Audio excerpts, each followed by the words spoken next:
welcome to Lost in South Oz. Today we're at Fort Glanville and having a walk around on, it's not an open exhibition day, but we've been lucky enough that the volunteers have opened the doors and letting us have a tour around, have a walk around.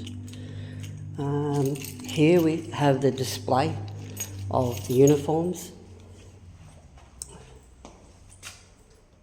and some of the guns. And your name's John, isn't it? Yeah. And we have John, who's been nice enough to give us a tour around. Welcome to Fort Glanville.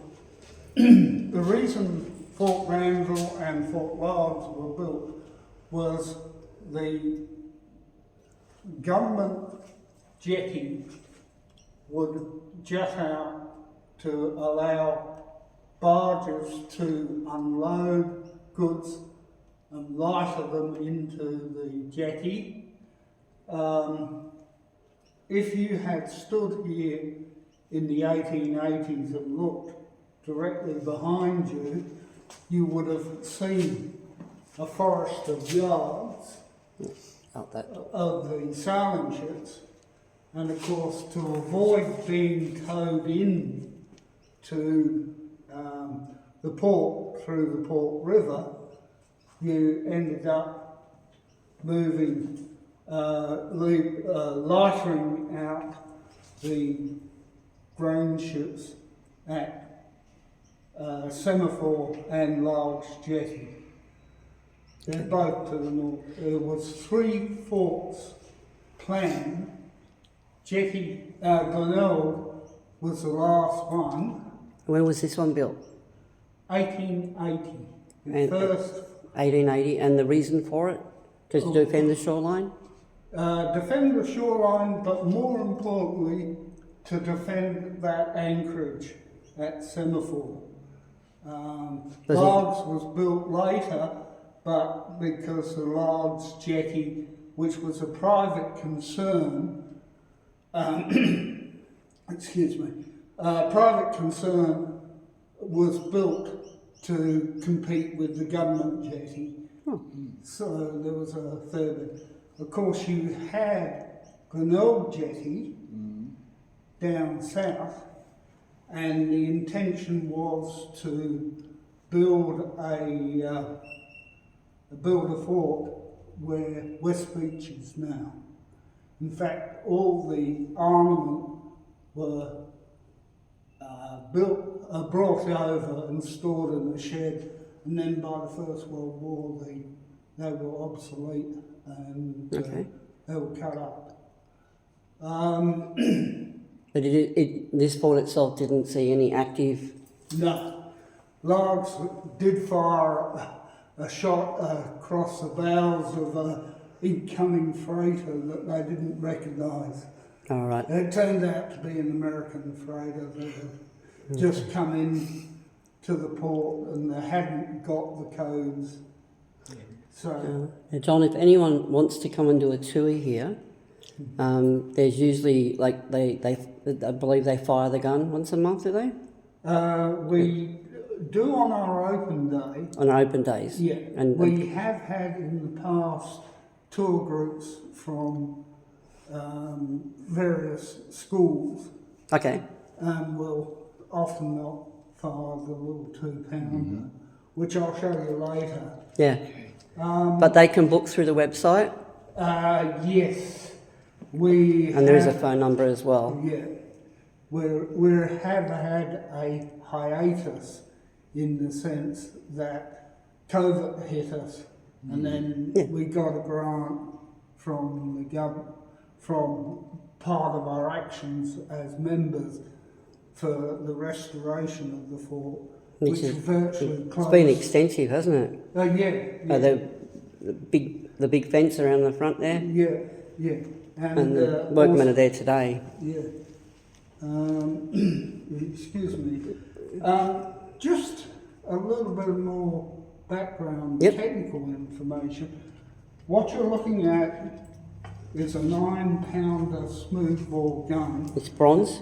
Bronze. And it was gifted to the state in about 1860 The date on the Canon puts it 1912. 1812, sorry. 1812. Yeah. So, and It's in lovely condition. it and its other one over there is... Oh, this one here? No, that's a different calibre. Oh, okay. Uh, The one on the wall. the bronze gun. Oh, the other one in there, we'll probably go and have a look at that one. What I'll point out are... There's quite a lot of guns here. Old guns. Duke of Wellington Cipher. He was the master gunner for English artillery. The Queen Victoria Cipher. Oh, okay. And Have a look at those. That's the Queen Victoria one, and that's the Duke. Duke of Wellington. They're smoothbore, The Cannonball. cannonball, canister. They were more or less built on a field carriage, Yep. that size. Dragged by horses. Yeah, the team of 6 usually, Yeah. and there was a team of 9 gunners to each gun. The sort of drill we do at the fort here is actually based on the 1856 drill manual for a field artillery. Ooh. This is, I'll just back up here so we can get... yeah, sorry, No, no. 1860, I believe, is on the trunnions. Okay. And again, we've got the Victoria Cipher. Yep, Yeah. I'll just have a look at that one. For people to have a look at the Victoria Cipher. Yeah. Now, it's interesting in that there's a change between the guns. That one is bronze, Yep. easy to cast, and that. But this one is a 16-pounder shell gun, Yes. rifled, And and its range comes from Was that- probably 1,200 yards for the bronze gun. Yep. The range of this increases. is about 3,500 yards. And was it a carriage gun or was it mounted in the ship? No, it was a carriage gun, similar concrete, what they called a concrete balance carriage. Oh, okay. There's about, I think, 60 pounds preponderance on the back end of the gun. These are the last of the field pieces that still have trams. The British, in their time, decided to try breech loading, and there were various forms of breech loading. Oh, yeah. Which, of course, these are all muzzle loaders. Yeah, loaded from the front end. It's a large Yeah, projectile there. yeah, it would have been, I think we've got one. Well, I mean, this one at the door, is it a dummy or it's a large projectile? Or It's a reproduction. Yeah, One of reproduction. our members reproduce that one? reproduced that one. And so, It's a 10-inch Palliser. so they would, yeah, were they like Yeah, that was about 400 pounds. 400 pounds? I'm sorry I'm talking in pounds, but... Yeah, well, that's the way they were made, wasn't it, in the day? Yeah. And oh, my camera's getting it. Yeah. If you like to follow me through... Yeah. Now, This one. also gifted with 2 of these. This is a 24-pounder speed gun, and they were both the 2 9-pounders, and there was a second 24-pounder that's now in the Army Museum. They were rescued from being cut up by scrap by Sir Baden Patterson, the governor of the South Australia, and he said, I'll take the barrels, put them on a mock wooden truck. Yeah. Yeah, for the truck. Well, the bronze is probably worth a lot of money, but there's too much history in it. Yeah. We want to preserve that. And they mounted them outside the gates of Government House. So Beautiful guns. And this is the other gun, there's the pair to the one at the door there. yeah, this was the So we've got, these two.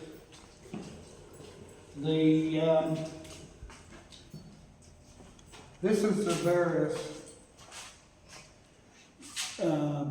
paper display. of the fort. Yeah, look at it. There's a map up there of the fort. There's a mention of the 32-pounder, Yeah. and we're dressed in the 1880 Yeah. colonial uniforms. Which, yeah, when the fort was opened. Yeah. There's Battery Sergeant Major Militz. Which you're talking about. I've got to get in closer so they can see it. Yeah. Who was it was always claimed by his relatives that he was number one permanent force artillery. Okay.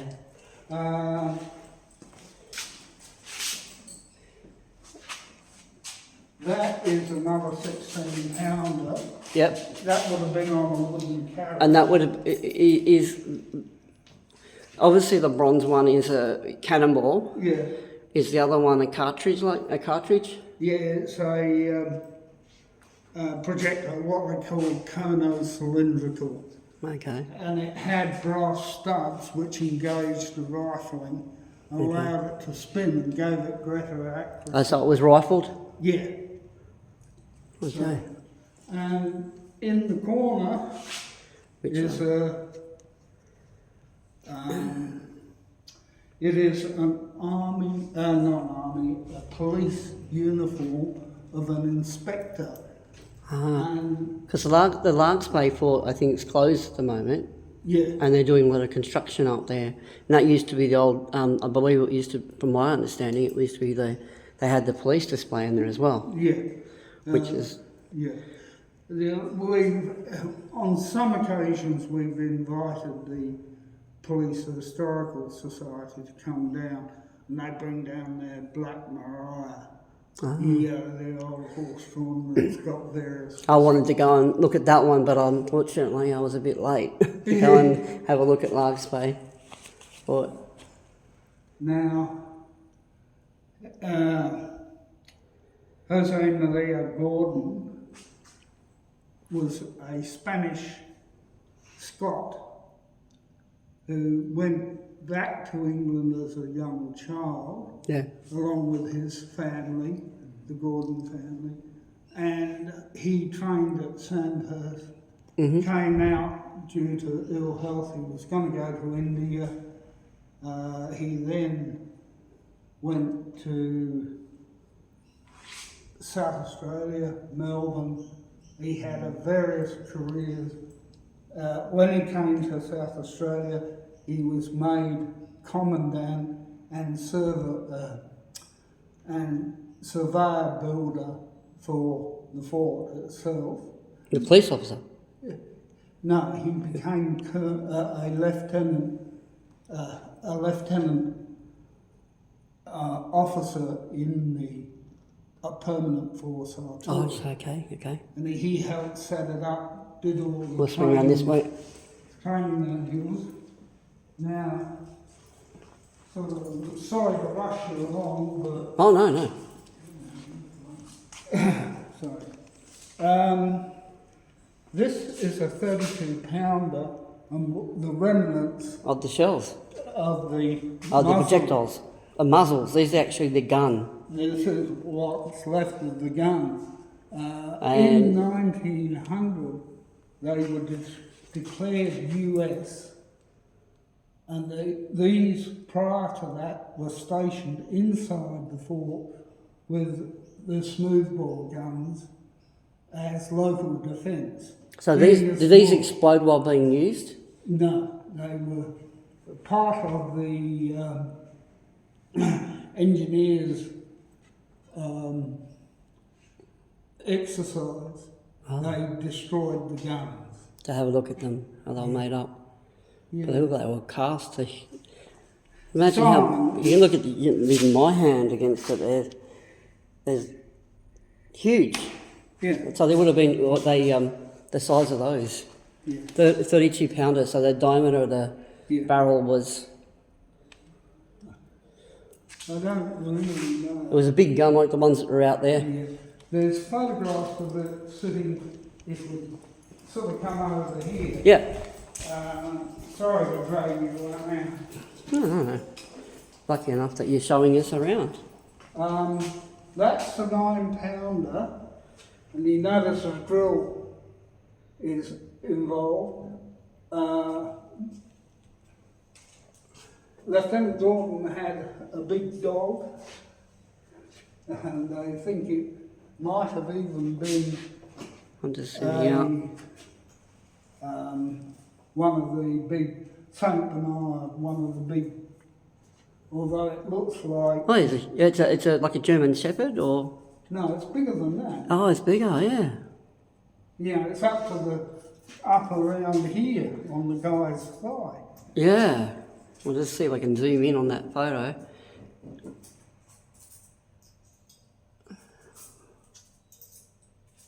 Yeah, it's big.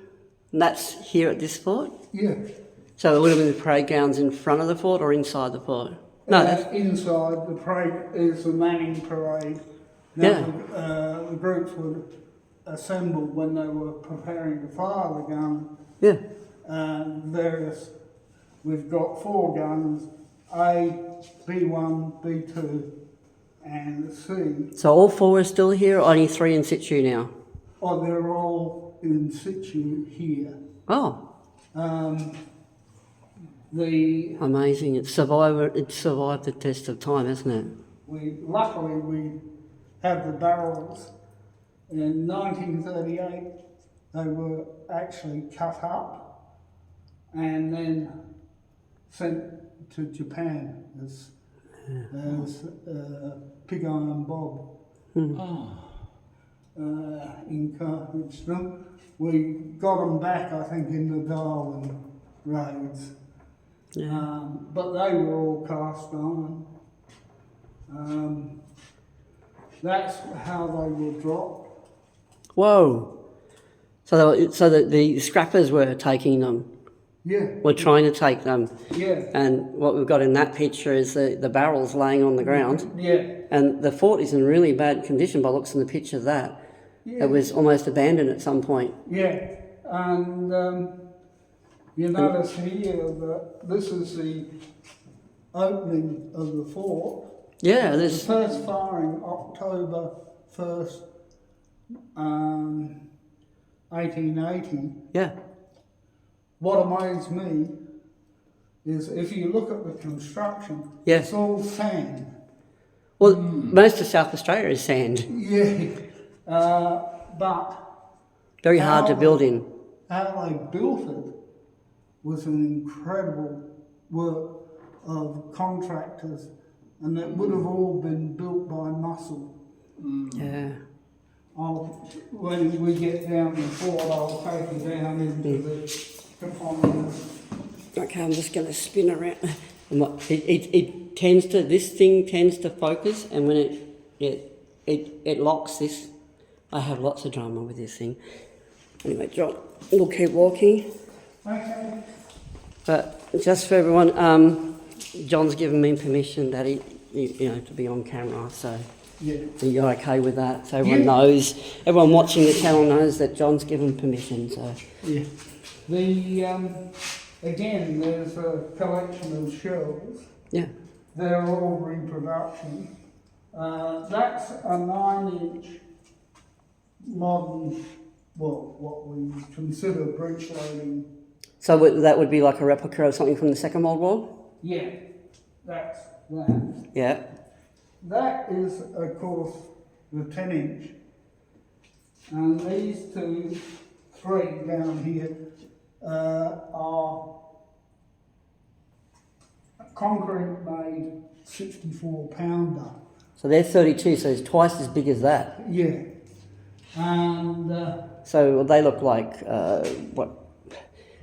16, to give you some idea, they look probably approaching like 20 centimetres in diameter. yeah. They're actually 6.3 inch diameter. Yeah, which is Yeah. a bit over 20. Yeah. And of course, they were all loaded from the muzzle. They had the 10 inch had multi-groove rifling, and that is shown on the base of that as a multi-groove. These, however, had 6 rows of studs triangularly set, and that's how they spun the shell. We'll spin it around this way because obviously, Yeah. what's in here? Oh, old bottles. Swords up here, bayonets. Yes, it's actually a reproduction of the shield that Gordon recommended to Hutton Yeah. when he was CEO of the military forces, Hutton, Yeah. and Gordon was a member of the Duntroon Okay. committee, and he and Hutton were discussing over a few ports, as they do. Yeah. Hutton was bitterly not complaining, but saying, we need a badge for all the federal forces. And And all the states wanted to have their helmet plates with a... they want their emblem. Yeah, yeah. And this one represents them all. Yeah. So Gordon turned around and said to Hutton that he said, I've got the ideal thing. Come into my office. And above his desk on the wall was that original shield. Ah. And the Fort Glanville gunners had actually won it from the Creswell's, Commander Creswell's gunners on the Protector. So there's a link between the two. Cool. Now, the Did other you see? one... What's out? Watch out. There's a little, it's smaller gun. It's a mounted gun. This is a smaller gun. Yeah. Now, Have a look it's at this. rifled. Yeah, it's sort of like almost like a hexagon at the outside. Yeah. At the muzzle in. Yep. And it's again a breech loader. They were very popular with the Confederates. All right. I'm going to back up a little bit more. This was an experiment gun, and we believe this is the only fully intact gun remaining. Yeah. When the association started, we got a message from Parks and Wildlife person to say that one of their farmers down in the southeast had an old cannon barrel. Would we like to come down and negotiate with him? And 2 of our members flew down. And Is it made of iron or bronze? iron. It's an iron gun. Hexagonal rifling, 1 in 14 twist. And the interesting little bit on the bottom there, that little thing with like corkscrew on it. What's that? This is a wad hook. And you had the wad would go in it and go down the barrel. Yeah, it's clean. You know, generally you wrapped a bit of rag around it. Yep. Soaked it in oil. Yeah. The sponge But rammer, when the museum acquired it, was it complete or did they have to restore it? they had to rebuild the whole carriage. God, so it's a big job. And of course, the rammer, being a muzzle loader, you've got to extinguish any, Oh yeah. any bits and pieces, burning fabric, because what you're putting down is about a 3-pound bag of gunpowder, and you fire through the touch hole. Yeah. You don't want to get it down. We don't want anything, yeah. It's Whitworth rifling, and Whitworth is a different thing completely, isn't it? Yeah. It's another gauge completely, Whitworth. Yeah, well, it's actually, you've got BSA, which is British Standard Association, Whitworth and Armstrong, both developed screw fittings, but Whitworth went a step further and developed his hexagonal rifling for the gun. Okay. There's some more. They obviously replica. 16-pounder. Replica 16-pounders either side of the door. Yep. And I'll open the. Once we get outside. Huge. Come on through. Come on, Drew. Thank you.